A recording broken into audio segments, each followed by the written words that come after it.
ng bayan, maasahan anumang panahon.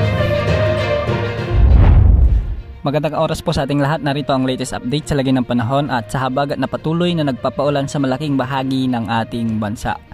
Sa ngayon nga ay trough ng Typhoon Yagi o ang dating si Bagyong si Enteng ang siyang nakakaapekto ngayon sa extreme northern Luzon, samantalang southwest monsoon o habagat naman ang nakakaapekto sa nalalabing bahagi ng Luzon. Patuloy na lumalakas si Bagyong Enteng habang patuloy ring lumalayo sa ating bansa at sa ngayon ay isa na itong super typhoon.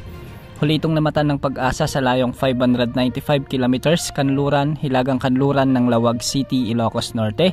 Taglay pa rin ang lakas ng hangin na umaabot sa 195 kilometers per hour at pagbugso naman na umaabot sa 240 kilometers per hour. Kumikilos ito ng westward ng mabagal. Dahil nga sa trough ng Super Typhoon Enteng, asahan ang maulap na kalangitan na may mga kalat-kalat na pag-ulan at pagkidlat-pagkulog sa bahagi ng Batanes at Babuyan Islands. Posible ang mga pagbaha at pagguho ng lupa, lalo na kung may mga katamtaman hanggang sa kung minsan ay malalakas na pagbuhos ng ulan.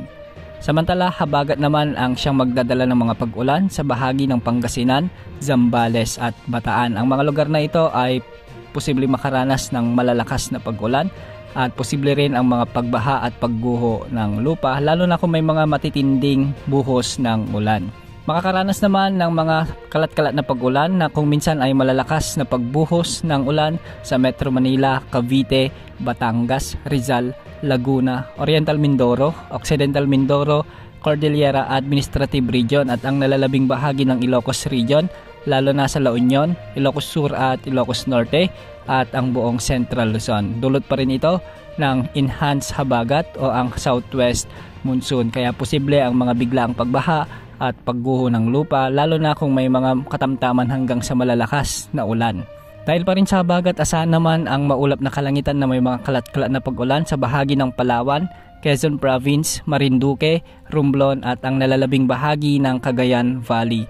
Dulot pa rin ito ng habagat na siyang posibleng magdulot ng mga biglaang pagbaha at pagguho ng lupa, lalo na kung may mga katamtaman hanggang sa kung minsan ay malalakas na pag-ulan. Samantala, sa nalalabing bahagi ng ating bansa, asahan naman ang pag-iral ng mga localized thunderstorms, lalo na sa may Cebu Province, Samar at Leyte Provinces, sa Bohol, sa Zamboanga Peninsula, ilang bahagi ng Soc-Sargen at Davao Region at ilang bahagi ng Northern Mindanao at Caraga.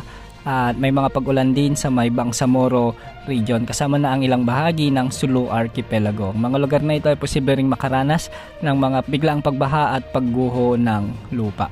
Samantala, ayon naman sa inilabas na Tropical Cyclone Threat Potential Forecast ng Pag-asa, tumataas ang tsansa na may mabuong bagyo sa loob ng 2 linggo sa loob at labas ng ating area of responsibility. Sa unang linggo o pagsapit ng September 5 to 11, asahan ang pamumuo ng mga potensyal na sama ng panahon sa hilagang silangan ng ating bansa, sa loob o labas naman ito ng ating area of responsibility. Posible itong lumakas bilang bagyo ngunit hindi naman nakikitang tatama o lalapit sa anumang bahagi ng ating kalupaan.